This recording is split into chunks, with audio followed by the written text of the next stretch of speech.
આપને તો કોઈ દી સુખ ન હોય કોઈ દી હા એ આખો દી ઢહડો કરો કરો કરો બીજી વાત નહીં ત્યાં એક તો જો ઢેકલા કરી કરીને મૂકીને વહી જાય ખાવ હા આખો દી કઈ એમ ન થાય કે આપણે એને કામ કરવા લાગે એ ડોહી ક્યાં જાવ છો આ પણ જાવ તો 4 જણી ભેગી થઈને પથારી ન ફેરવતા હોવું અટાણ સુધી તો પથારી ફેરવી છે હરખેથી રહેવા દેજો ને પછી ખાવું અહીંયા જો એટલે ધ્યાન રાખજો મારું તો જરાય કાપતા નહીં હા અમારી ડોહીની આદત કેવી છે ખબર છે એને હરી ફરીને કિરણ જ મળે બીજી વહુ કઈ ન કાપવું હોય ને તો કિરણ જ મળે ને જોહટવું હોય તો અહીંયા આવે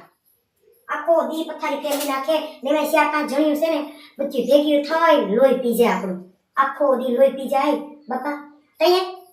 મારું જ કાપવા વાળી શું કરું કાંઈ પા કરે આપણે હું કોઈ આપણે જિંદગી મોસ્તી જીવવાની એને જેમ કરવું એમ કરે પણ નહીં આપણે માણાના પેટના છીએ નહીં આપને થાય ને કંઈક આમ હૃદય દુખે હૃદય પણ કિને કહેવા જાઉં આ ભાઈડો એવો છે એ માને થોડું આવડે ન માને એનું માને ને હા આપણે તો ખાલી ગોલાપા કરવા આવ્યા છીએ આપણે બાકી આપણું કોઈ માને નહીં એ સજા બેન જોતો તો મંત્રા બેસવાઈ છે હા જો તો મારું કાપતું નથી ને નકર કાંઈ કરશે બેઠી બેઠી હા એ મંત્રા જેવી જ છે તો એ આખો દી કાંઈ કરે છે મારું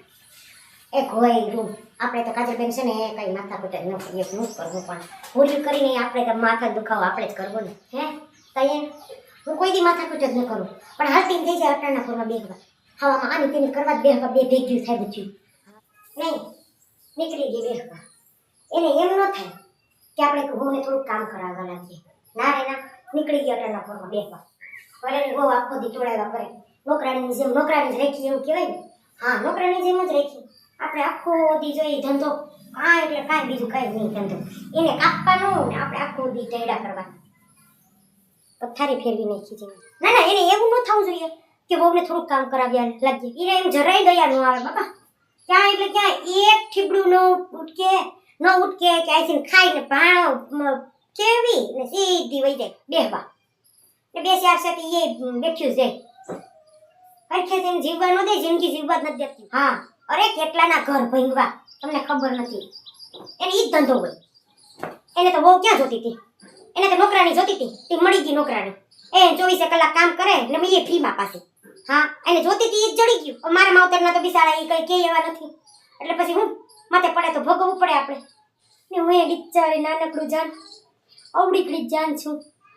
મારો કોઈ અરમાન હતો કેવા હતા પણ આ બધાએ પથારી ફેરવી નાખી મારી નહીં ભાઈ આ પહેરવી ને આમ ક્યાંય ના નો રહેવા દે ને હું એકલી એવડું હારું એમાં કેટલા જો સાસુ સસરા નણંદ જેઠ જેઠાણી બધા આપણી ઉપર હોય નિર્ભર આપણી ઉપર જ થાય બોલો પણ એને ખબર નથી કે હું એ છે ને બધાને બેસીને ખાઈ જાઉં એવી છે હા ખાવું જ પડે ને હું હાવ ડાય હતી હાવ ભોરી હતી અહીંયા આવી ને મને હાવ બગાડી નાખી તો એ કંઈ ન બોલતી હો જરાય મોઢામાં જીભ જ નહોતી પણ આ બધાએ છે ને આમ હાથ ગાલીને મારી જીભને ખેંચી એટલે હવે મોટી થઈ એ મધુબેન આવો ની જરા મારે થોડુંક કામ છે તમારું હા અરે બેન તમને હું કહું તમે અહીંયા આવો તો ખરી પછી હું તમને વાત કરું હા મારા મનની વાત કીને કહેવા જાઉં બસ તમે એક જ છો મારા મનની વાત સમજવા વાળા હા અહીંયા આવો હાલો પછી વાત કરું આવો મધુબેન આવો બે હે મધુબેન તમારે હા હું કાલ મારે હા હું શું ચડાવતી હા મને ખબર છે હું હા ભરતી હતી છાની મને ખબર છે એ કેવી ચડાવતી હતી તમારી હાહુ મારા હાહુને એટલે એને કહી દેજો જરાક કે ચડાવે નહીં પછી અમારા ઘરમાં કેવા બાજણા થાય ખબર છે તમને હા એટલે જ તમને અમે બરકા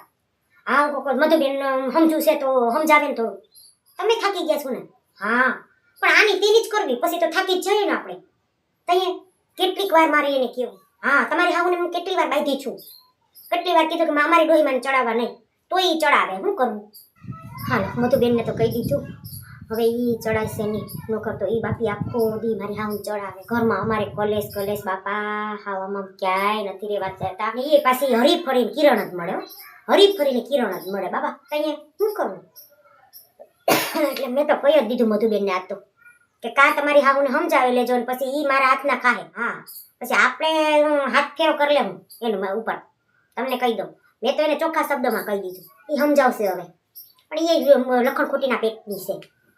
એ સમજે થોડી મધુબેનનું થોડું માને બિસાડી પણ આ તો પછી એમ થાય કે ભાઈ થોડું ઘણું સમજાવે તો સારું એને એ લખણ ખોટીની છે. બધી બાયું નહીં ચડાવે છે. આખી એકા બીજું આડાવડ્યું કરીને ચડાવી દે. એટલે પાછી લખણ ખોટીના પેટની કેવી છે, એના ઘરમાં જરાય કંઈ ન કરે. એના ઘરમાં કોઈ સલાહ કોઈની લે નહીં. બીજાના ઘરમાં આમ આગ મૂકે. હવે તો હાથમાં આવી છે ને એટલે આપણે હાથ ફેરો જ કરી લેવો કે હવે આવે છે. એક વાર એ ખબર પડે ને કે ભાઈ આ અહીંયા ચડાવી એટલે હવે એનો વારો. હવે એ ખેર નથી એની. આપણે જ્યારે હોય ત્યારે આપણે ઢીલું મૂકી દઈએ. પણ ઈ ગધેડી કોઈ વાતે આપણું માનતી નથી. આજ પેલા આવવા દે. હવે એકવાર આપણે કહી દીધું છે મધુબેનને, જો એ હવે માને તો ઠીક છે, નગર પછી કાંઈ વાંધો નહીં. આપણે હવે છે ને એનું જરાય ઢીલું મૂકવાનું થતું નથી. મોરો બસ આપણે આજ પેલા દઈ જ દેવાનું. એ સુજલા પપ્પા તમને કહું છું, તમારી માને સમજાવી દેજો. હા, આખો દી મને જ પથારી ફેરવા કરે છે તો હું એક જ મળું છું ને, હરખેથી સમજાવી દેજો. બાકી મારા જેવી ભૂલી કોઈ નહીં થાય, તમને કહી દઉં.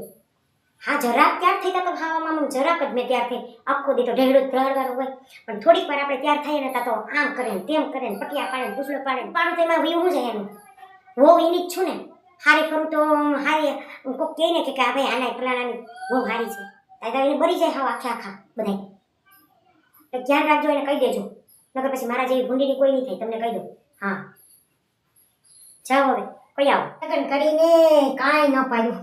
ના ધન પાયો ના સુખ પાયો, બસ એક પતિ પાયો, ઓ બી લુખો પાયો, લુખો. હા, ક્યાંય નો ફરવા લઈ જાય કે ક્યાંય નો કંઈ કામ કરવા લઈ જાય. ને તમે હવે મારા જ્યાં છો તો હવે બેઠા, તો હવે વિડીયો પૂરો થઈ ગયો હોય તો લાઈક કોમેન્ટ શેર તો કરી જ દેજો, ને ચેનલને સબસ્ક્રાઈબ કરવાનું તો ભૂલતા જ નહીં. ચાલો તો મળીએ નવા વિડીયોમાં. જય માતાજી, જય શ્રી કૃષ્ણ, બાય બાય.